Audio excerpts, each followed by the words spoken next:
সার্বক্ষণিক নজরদারির পরিবর্তে বিশ্ববিদ্যালয়গুলোকে স্বাধীন করে দিতে চায় সরকার, তবে সেই স্বাধীনতা যেন হলি আর্টিজানের মতো জঙ্গি কারখানা না হয় সেটাও খেয়াল রাখতে হবে বলে জানিয়েছেন শিক্ষামন্ত্রী।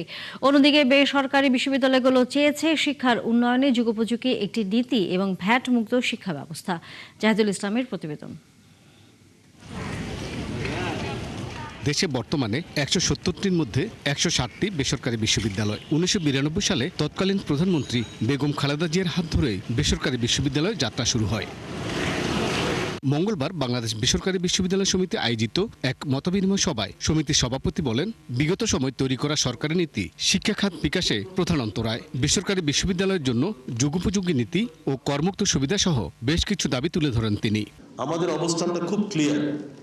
আমরা যে একটা দুইটা পর্ব 92 এবং 2010 এই একটাকে কিভাবে পরিবর্তন পরিমার্জন বা অ্যাড করা যায়, যেখানে যেই জায়গায় প্রয়োজন সেটা তো যে কোনো সময়ই করা যায়। আর আমাদের মাথায় রাখতে হবে শিক্ষার্থীরা যাতে একটা ভালো শিক্ষা পায়, তারা তো নিরাপদ একটা ভবিষ্যৎ গড়ে তুলতে পারে। সভায় বিশ্ববিদ্যালয় মঞ্জুরি কমিশনের চেয়ারম্যান বলেন, আগামীতে সব পক্ষের সাথে আলোচনার মাধ্যমে বেসরকারি বিশ্ববিদ্যালয় অ্যাক্ট তৈরি হবে। প্রাইভেট ইউনিভার্সিটি আছে 160টা প্রাইভেট ইউনিভার্সিটি আছে।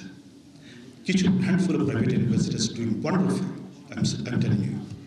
বাট কিছু ইউনিভার্সিটি আছে যারা ইমপ্রোভাইজ করার যথেষ্ট সুযোগ আছে, তাদের ইমপ্রুভ হওয়ার প্রয়োজন আছে।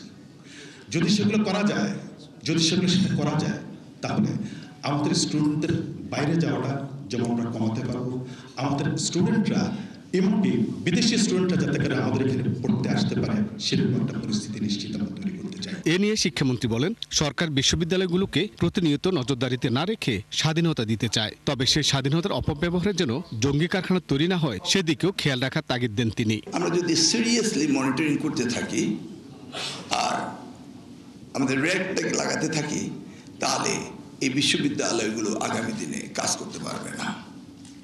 Let them have their own freedom. We'll supervise.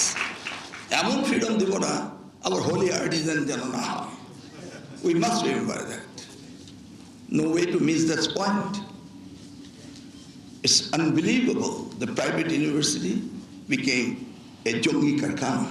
এদিকে প্রধানমন্ত্রীর শিক্ষা বিষয়ক উপদেষ্টা ডক্টর মাহাদি আমিন জানান, প্রথম শ্রেণী থেকে বিশ্ববিদ্যালয় পর্যন্ত শিক্ষা ব্যবস্থা কেমন হবে তা নিয়ে এরই মধ্যে রূপরেখা দিয়েছেন প্রধানমন্ত্রী তারেক রহমান। যেহেতু প্রাইভেট ইউনিভার্সিটির পথযাত্রা বিএনপির সময় শুরু হয়েছে। জাহিদুল ইসলাম, ৭১, ঢাকা।